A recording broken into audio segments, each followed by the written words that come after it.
talking about nostalgia here. I've already made that video. I'm not making a video about rose-colored glasses or sentimental longing for the past. What I want to explore today is deeper and more cerebral. This is about what's happening in the human brain, why it's wired to believe that the past was somehow better, even when we know on some level that it wasn't, even when the evidence doesn't back it up, even when the world was, by many measures, more dangerous, more restrictive, and more unjust. Why do we still look back and think it felt better? Why do people feel that their time was the right time and that everything since has been a slow decline? Well, the answer isn't simple, but it begins with understanding how the brain encodes experience, particularly during our formative years. Memory isn't just a camera that records events with objectivity and detail. It's deeply emotional, it's highly selective, and it's tied closely to your internal state at the time.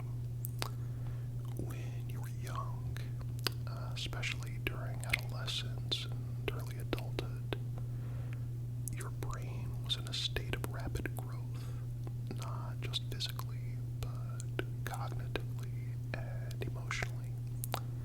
The prefrontal cortex, the seat of decision-making and long-term planning, was still developing at that time. You weren't thinking 10 steps ahead.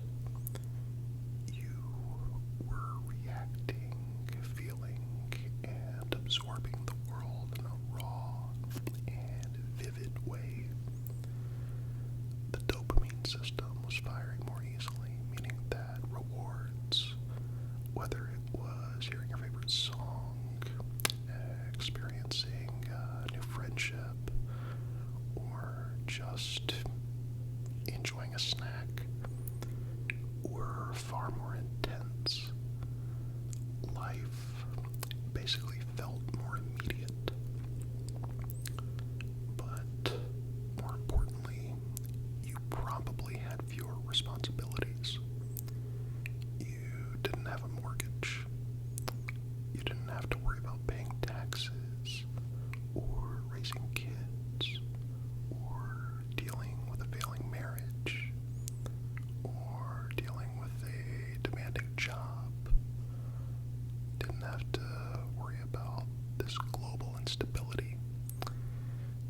Even if your childhood wasn't ideal, even if it was difficult or painful, the sense of mental bandwidth being freer, being able to live without the weight of adult burdens, still colors those memories. When your brain isn't constantly on high alert, budgeting emotional energy across hundreds of daily micro decisions, you process the world differently. And later in life, when your brain replays these earlier moments, it tends to filter out the ambient stress that may have been there and focus instead on the intensity of the experience. Now, there's also a concept in neuroscience called positivity bias in aging. As people get older, their brains start to filter information in a way that prioritizes positive memories over negative ones. This isn't because they're lying to themselves.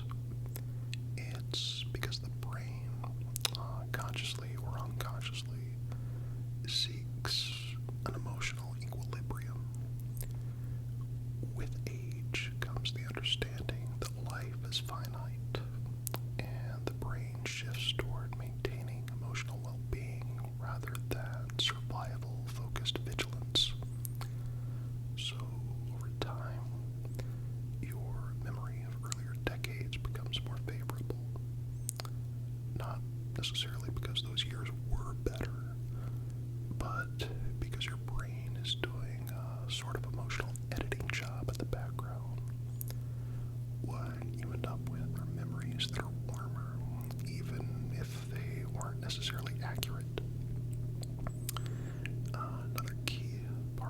this has to do with cognitive fluency. When you're younger, everything's new. You're constantly learning how to navigate social hierarchies, learning how to drive, how to get a job, all that good stuff. You're making neural connections at a breakneck pace. That heightened engagement makes experiences feel richer and more significant. As you get older, your brain gets more efficient and it doesn't record everything with the same intensity. New experiences become rarer and routines dominate your days. So when you look back, earlier memories seem more vivid, more vibrant. It's not the past was better. It's that you felt it more deeply. You were present for it in a way that you no longer are. This can create a sort of emotional time dilation. A single summer when you were 11 might feel longer and more meaningful than an entire decade of adulthood. Not because of what happened, but just because of how your brain was processing the world at the time. The sun felt brighter, the days felt longer, those moments seemed to stretch. And as time passes, that feeling gets mistaken for reality. You don't remember every boring school day or all of the stressful moments. You remember flashes, the bike ride, friends laugh, the way the world smelled after it rained. And that becomes the story your mind tells about the good old days. And there's something else. It's subtle but powerful, and that's the illusion of certainty. When you were younger, even if the world was chaotic, you were often shielded from its worst parts. You didn't fully grasp the gravity of political strife, or economic instability, or existential dread. You believed in the solidarity of things. Your parents, your country, your future. And even if those beliefs were naive or unfounded, they gave you a kind of psychological shelter. As you grow older and more informed, that shelter falls away. The world becomes more complex, and in some ways it becomes more threatening. So the past begins to seem simpler, not because it was, but because your understanding of it was narrower. Simplicity is seductive, and your brain clings to it like a raft in stormy waters. Now there's also a tribal element at play. The past we long for is usually tangled up in identity. If you grew up in the 70s, then the music of that decade becomes a part of who you are. Same goes for the slang, the fashion, the movies, even the political struggles of the time. When the world changes, and it always does, it can feel like a betrayal. The new ways of doing things, the new values and new trends, they're not just unfamiliar. They feel like a rejection of who you were,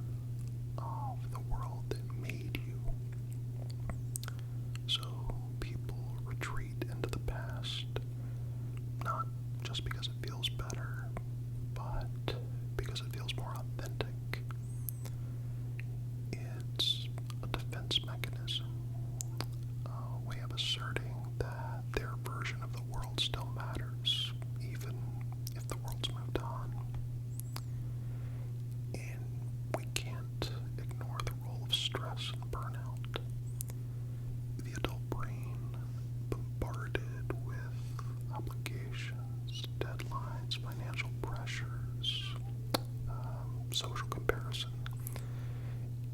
It's constantly in survival mode. Now the past becomes sort of a mental sanctuary. Again, not because it was perfect, but because your brain can control how it remembers it. It can filter out all the background noise.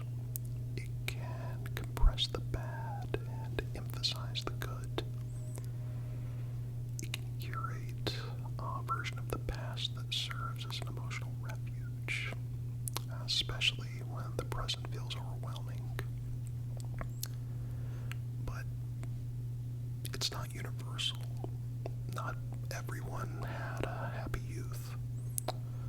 For some, the past is something they've worked hard to move beyond.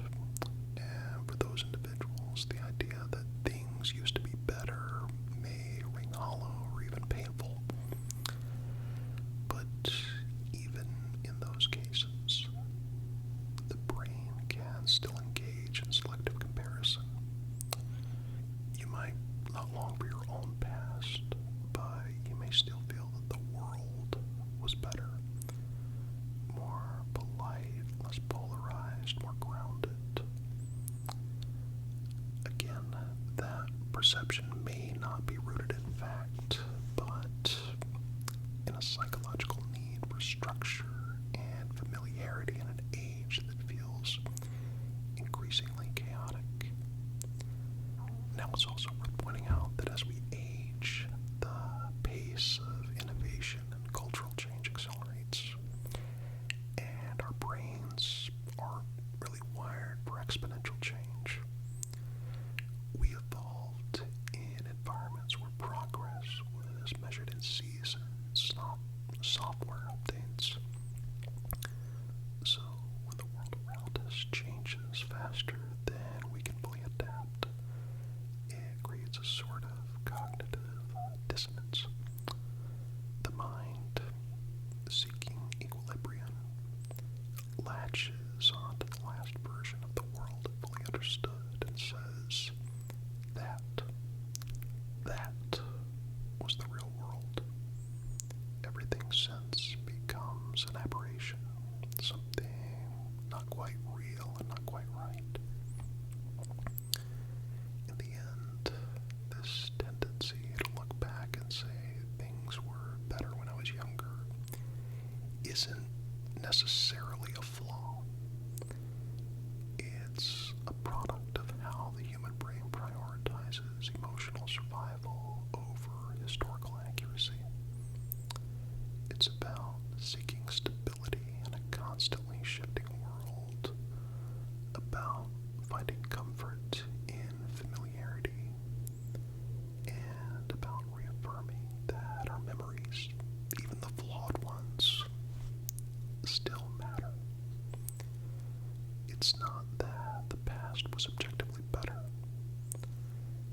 It's that we were once freer, more engaged, and more alive in it. And that version of ourselves is something we miss, even more than the world we live in, or lived in, rather. So, when someone tells you that things were better back then, they're not just making a statement about the past. They're revealing something about their present. They're remembering a time when their world felt knowable, when their place in it felt secure, when they had the freedom, whether real or imagined, to just be. And in a life that gets more complicated with every passing year, that kind of memory can feel like a treasure